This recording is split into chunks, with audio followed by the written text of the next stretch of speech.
దాంతో పాటు నేనేం చేసిన అందరి ఇంటింటికి ఒక 25 kgs rice bag, 5 kg sugar, 5 kg oil, ఇంకా 2 kgs పప్పులు ఇవ్వడం జరిగింది.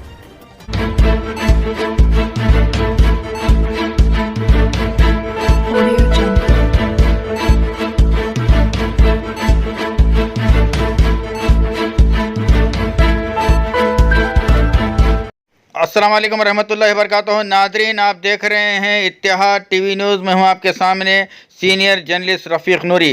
आइए इत्तेहाद टीवी न्यूज़ के ख़बरनामे में आपका खैर मुक़द्दम है। इत्तेहाद टीवी न्यूज़ को ज़्यादा से ज़्यादा सब्सक्राइब करें, शेयर करें, लाइक करें। अल्लाह हाफिज़। नाज़रीन, कोरोना वायरस जैसी जानलेवा बीमारी को मज़ीद फैलने से रोकने के लिए हुकूमत की जानिब से लॉकडाउन कर दिया गया है। रियासत तेलंगाना में भी लॉकडाउन का सिलसिला जारी है।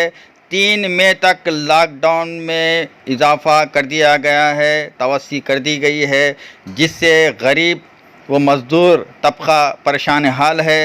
कई एक मकामात पर ऐसे गरीब अफराद भी हैं जो फाखा कशी पर मजबूर हैं, जिनको खाने के लिए खाना बड़ी मुश्किल से मिल रहा है।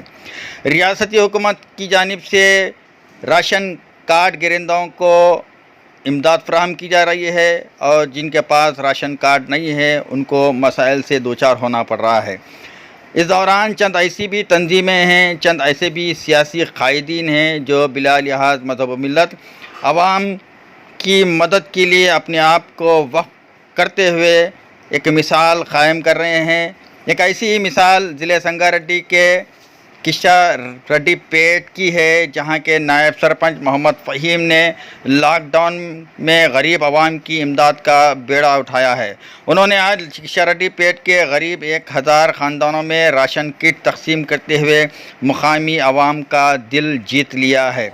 गरीब आवाम की खिदमत को फ़र्ज़ ऐन समझते हुए इमदाद तकसीम करने वाले आज के लॉकडाउन हीरो मोहम्मद फ़हीम नायब सरपंच किशारेड्डी पेट ने इत्तेहाद टीवी न्यूज़ से बातचीत करते हुए कहा है कि किशारेड्डी पेट की मुकामी आवाम में 1000 से ज़ायद गरीब ख़ानदानों में फ़ीकस 25 किलो चावल, 5 किलो तेल और दाल के अलावा दीगर खुर्दनी अशिया तकसीम की गई है।